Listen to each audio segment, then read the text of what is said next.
दिल्ली में चुनावी नतीजे अब सभी के सामने हैं। आरोप प्रत्यारोप के एक लंबे दौर के बाद 8 फरवरी को जब ईवीएम खुली तो परिणाम भारतीय जनता पार्टी के पक्ष में आया।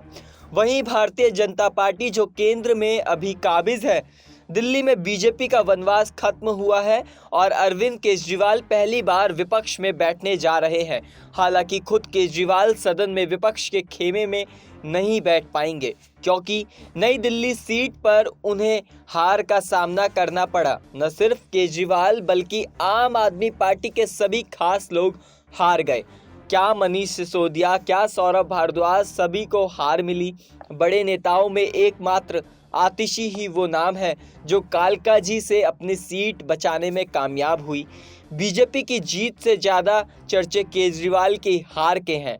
फ्रीबीज वाली पॉलिटिक्स करने वाले अरविंद केजरीवाल की हार के कई कारण हैं। भ्रष्टाचार के आरोप, दूषित हवा, एंटी इनकम्बेंसी, मूलभूत सुविधाओं को लेकर जनता की शिकायतें, लगातार धूमिल होती छवि और यमुना का प्रदर्शन तो पहले नंबर पर है।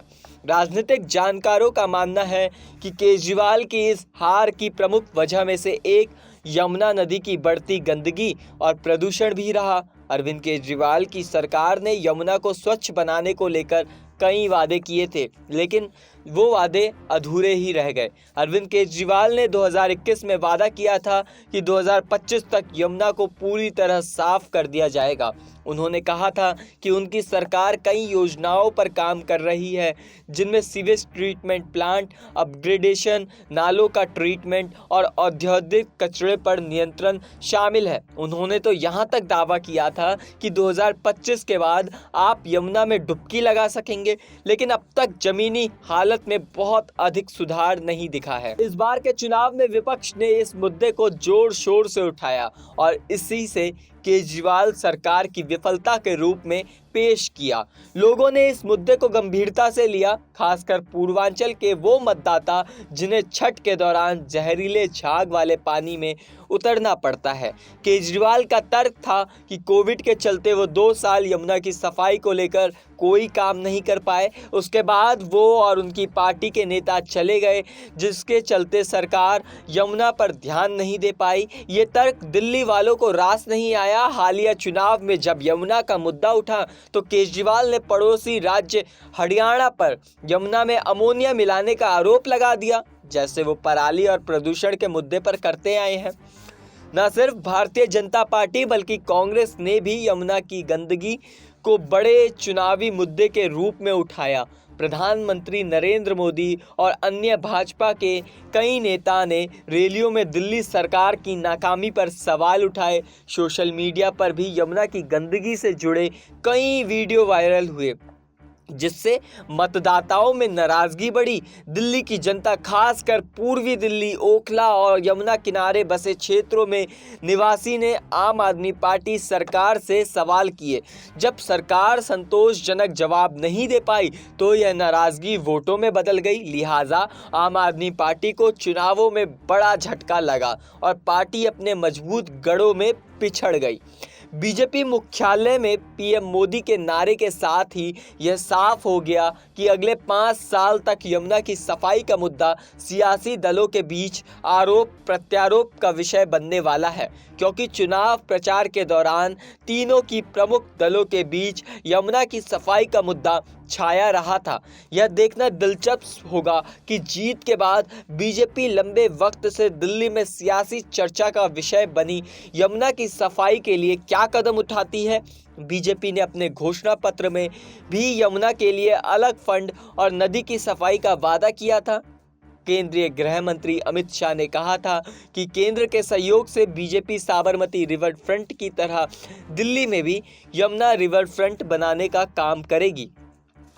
दिल्ली जीतने के बाद पहले भाषण में पीएम मोदी ने कहा, मां यमुना हमारी आस्था का केंद्र है, लेकिन दिल्ली की आपदा ने आस्था को अपमान किया। पीएम मोदी ने कहा कि दिल्ली का तो अस्तित्व ही मां यमुना की गोद में पनपा है। दिल्ली के लोग यमुना की इस पीड़ा को देखकर कितने आहत होते रहे हैं, लेकिन दिल्ली की आपदा ने इस आस्था का अपमान किया। पीएम मोदी ने कहा, दिल्ली की आपदा ने लोगों की भावनाओं को पैरे तले कुचल दिया था। अपनी नाकामी के लिए हरियाणा के लोगों पर इतना बड़ा आरोप लगा दिया। मैंने चुनाव प्रचार के दौरान संकल्प लिया है कि हम यमुना जी को दिल्ली शहर की पहचान बनाएंगे। मैं जानता हूं कि ये काम कठिन है और मैं ये भी जानता हूं ये काम लंबे समय का वक्त है। गंगा जी का ही देख लीजिए, राजीव गांधी के वक्त से काम चल रहा है। समय कितना भी क्यों ना लग जाए, शक्ति कितनी भी क्यों ना लगे, लेकिन हम माँ यमुना की सेवा के लिए हर प्रयास करेंगे, पूरे सेवा भाव से काम करेंगे। दिल्ली में बहने वाली यमुना नदी के किनारे पर 15 विधानसभा सीटें आती है। यमुना नदी पल्ला गांव से राजधानी में दाखिल होती है और जैतपुर तक कुल 52 किलोमीटर की दूरी तय करती है। इस दौरान वजीराबाद बैराज से ओखला बैराज तक दिल्ली में यमुना 22 किलोमीटर का शहरी इलाका कवर करती है। इसमें 8 सड़क पुल, 2 रेलवे पुल, 2 पेंटूल पुल और नदी को क्रॉस करते हैं। इसके अलावा दिल्ली के 22 प्रमुख नालों से निकलने वाली गंदगी भी इसी यमुना में आकर गिरती है।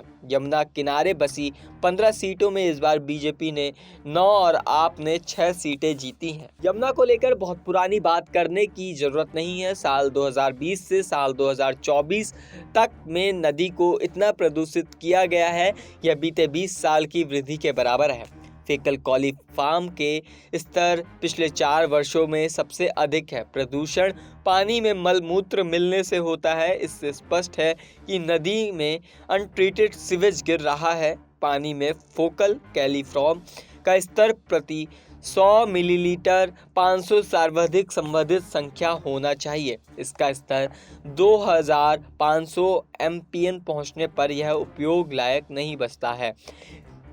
यमुना जब दिल्ली में प्रवेश करती है तो पल्ला में फेकल कॉलीफॉर्म का स्तर मात्र 1100 एमपीएन रहता है। वहीं असगपुर में यह लगभग 75,000 से एमपीएम ऊपर पहुंच जाता है। असगरपुर में पहला सहादरा व तुगलकाबाद ड्रेन यमुना में गिरता है। नदी के पानी को स्वच्छ बनाए रखने के लिए ज़रूरी ऑक्सीजन की मात्रा अधिकांश जगहों पर 0 है। यह ऑक्सीजन मछलियों और अन्य जलीय जीवों को जीवित रहने के लिए ज़्यादा ज़रूरी है। यमुना में प्रदूषण के कारण एक और बड़ी समस्या देखी जाती है, वह है झाग बनने की समस्या। बारिश के बाद के सीज़न में सर्दियों की शुरुआत से पहले महीनों में हर साल ये नज़ारा आम है। फिलहाल इस मुद्दे पर इतना ही। इस मुद्दे पर आपकी जो भी राय है हमें कमेंट करके ज़रूर बताएं। मेरा नाम प्रवीण उपाध्याय है। आप देख रहे हैं नेक्स्ट 9 पॉलिटिकल बाइट।